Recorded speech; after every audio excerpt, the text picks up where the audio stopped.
एक बार जन्म अवश्य होगा वहां जाकर के आपका।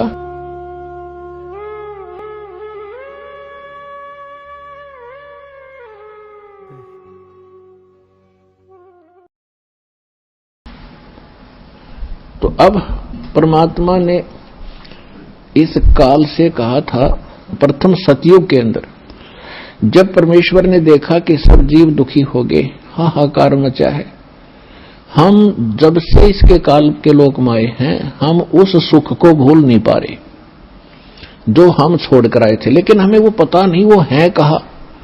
इसने इतनी भूल डाल दी कि वो है कहाँ। वो सुख हम यही खोज रहे हैं, इस नमक की बोरी में, इस नमक की मंडी में हम बूरा का टेस्ट खोज रहे हैं। और बूरा और नमक की एक जैसी शक्ल होती है, देखने में एक जैसा होता है, लेकिन उसके टेस्ट में दिन और रात का अंतर होता है। तो ये काल भी भगवान है यहाँ का। यहाँ की व्यवस्था हम देखते हैं, जैसे दिन रात बन रहे हैं, शीतल हवा चल रही है, फलदार वृक्ष है और जमीन में पानी, बड़ा सुंदर जल है, मीठा है।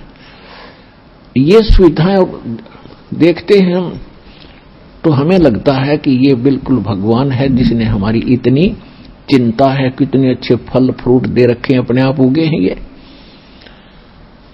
तो ये है नमक की बोरी का टेस्ट, यहाँ की जो सुख हमें दिखाई देते हैं।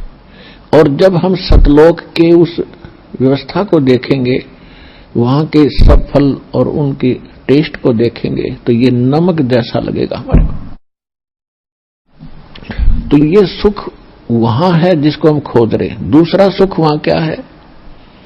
वहां जरा और मरण नहीं है।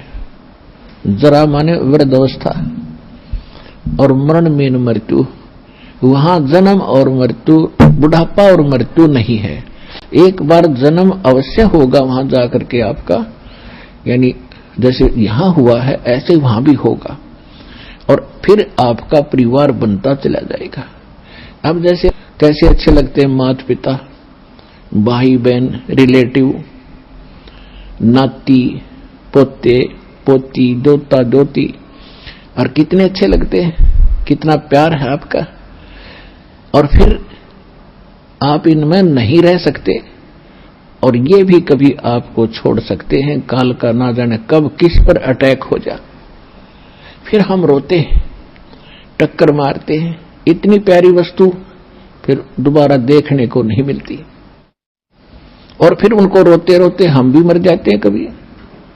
तो ये जो दुख है, ये आपको उसकी सतलोक के सुख को दृढ़ करेगा, और यहां से मन हटेगा।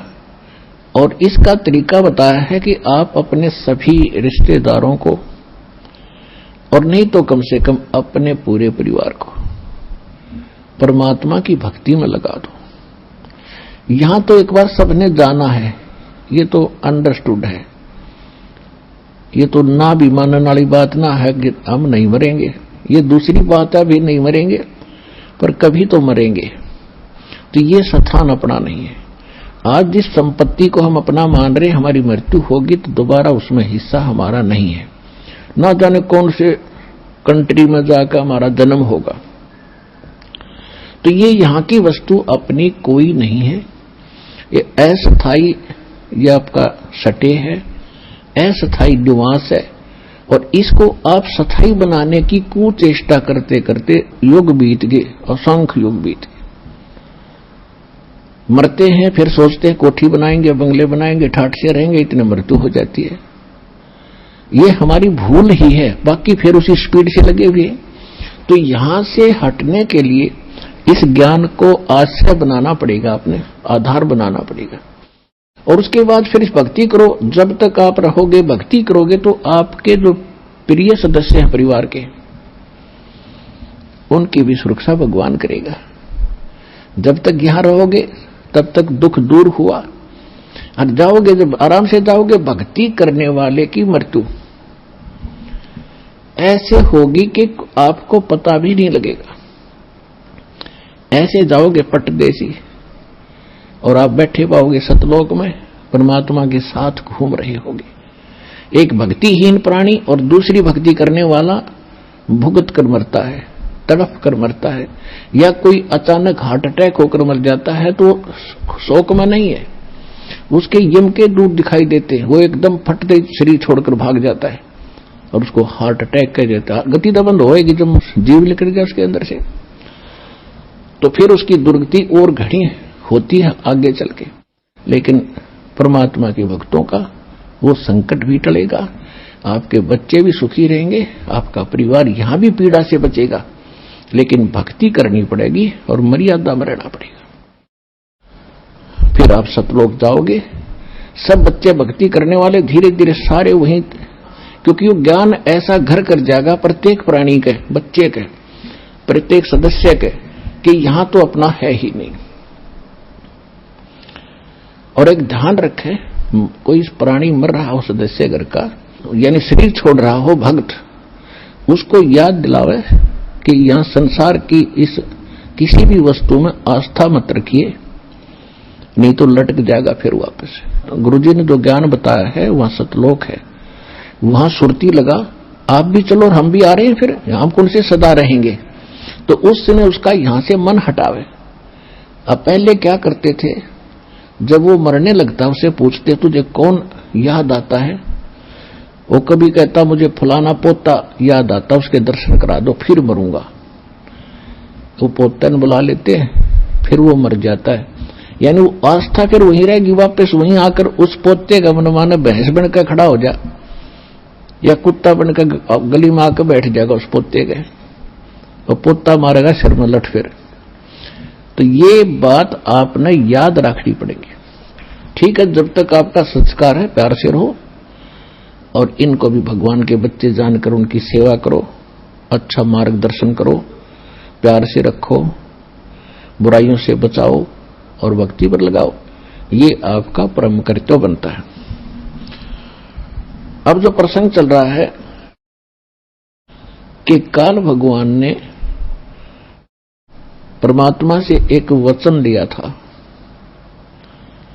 परमात्मा ने जब देखा कि यहां जीव गणे दुखी हो गए, किसी की टांग कट रही है, किसी की मां मर गई, किसी का पिता मर गया, कोई किसी कष्ट से दुखी है, कोई किसी कष्ट से दुखी है, कोई गधा बन गया, कोई कुत्ता बना दिया, ये परमात्मा को आपकी जो पुकार वहां मालिक के चरणों में पहुंची, हाहाकार मची। अब जैसे हम भी, जैसे श्री विष्णु जी के पुजारी था ये दास श्री कृष्ण राम का और हनुमान जी का, और फिर भी लास्ट में न्यू कहा करते, कोई आपत्ति आ जाती, हे सच्चे भगवान, हे सच्चे मालिक, यानी इनसे हटकर वृत्ति कहीं और जाती थी सच्चे मालिक पर। हम उसको अब पता चला ये सत साहिब जिसे कहते हैं, यही है वो सच्चा मालिक, यानी रियल गॉड, वास्तव में परमात्मा। अब पता चला वो सच्चा मालिक कौन है, और वही सब दुख निवारण करने वाला है। तो उस सच्चे मालिक ने हमारी पुकार सुनी, तो परमात्मा प्रथम बार जब इस काल की सृष्टि में आए, तब इस काल भगवान ने परमात्मा से विवाद किया था, क्योंकि परमेश्वर अपने पुत्र जोगजीत के रूप में थे। तो उसने, काल ने ये सोचा कि ये जोगजीत आया है तो परमात्मा का कोई संदेश लाया होगा। ये यहां का जो भगवान है परमेश्वर से बहुत डरता है, कबीर भगवान से, उस सच्चे मालिक से। जैसे गरीबदास साहिब जी ने अपनी वाणी में कहा है कि काल डरे करतार से, जय जय जय जगदीश, और जोरा जोड़ी झाड़ता पग रद डारे शीश। तो ये उस परमात्मा से बहुत डरता है।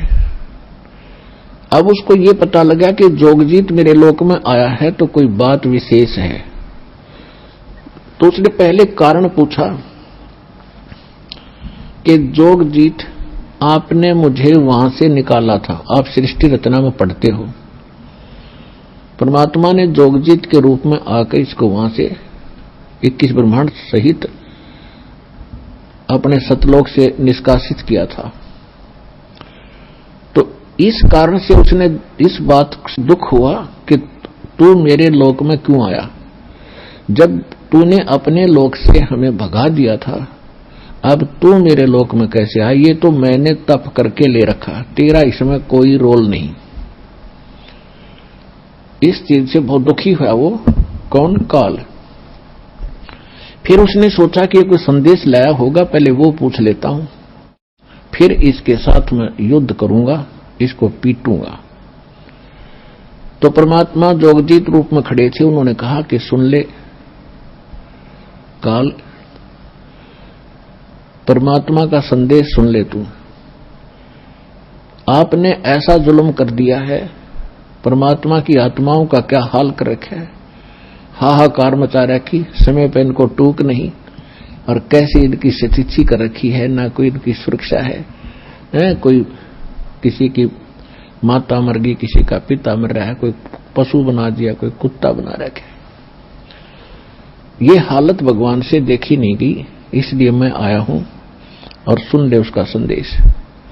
मैं नीचे जाऊंगा सारे ब्रह्मांडों के अंदर और तेरी पोल खोल लूंगा, तेरा पर्दा फाश करूंगा। तू भगवान नहीं है, ये काल है, ये तुम्हें खाने के लिए यहां रोके हुए हैं, और सारी तेरी कहानी बताऊंगा, परमात्मा की सच्ची कथा सुनाकर, सृष्टि रचना सुनाकर के उनको दृढ़ता फैलाऊंगा, और सच्चा नाम मेरे पास है, परमात्मा ने दिया वो नाम सुनाऊंगा। उसके भक्ति करके वो सीधे वापस वहां चले जाएंगे जहां से वो आए थे। अब इस बात को सुनकर उस ज्योति निरंजन काल के को बड़ा दुख हुआ और इतना गुस्सा आ गया कि इस जोगजीत ने अभी खत्म कर दूं, नहीं हो तो मेरा नाश करेगा, उजाड़ देगा मेरे को। यदि नीचे के प्राणियों को परमात्मा का ज्ञान हो गया, ये सब भाग जाएंगे और तू यहां अकेला रह जाएगा, और तेरा बाग उजड़ जाएगा, तेरी खेती खत्म हो जाएगी। ये तो हमने खेती बना के पाल रहा है, सत्कर मान लियो आपको। ये कोई दास की अपनी मन गढ़ंत कहानी नहीं है, ये गॉड गिवन स्पिरिचुअल नॉलेज है। खुद परमात्मा ने आके बताया है कि तुम यहां जन्म मृत्यु में क्यों दुखी हो, कि इसको 1 लाख मानव शरीरधारी प्राणी नथ खाने पड़ते हैं, और जिस कारण से यो आपको यहां पाले हुए हैं, जैसे कसाई बकरे पालता है। पुण्यात्माओं, जिस दिन आपका यह भांग उतर जाएगी ना, इस यहां का नशा उतर जाएगा इस काल का, ये झूठे व्यवस्थाओं को आप देख करके भूले फिरते हो, कोई मंत्री बन गया, कोई महामंत्री बन गया और भटक रहे हैं, सारा दिन इस खिलौनों से खेल कर जीवन नाश कर जाते।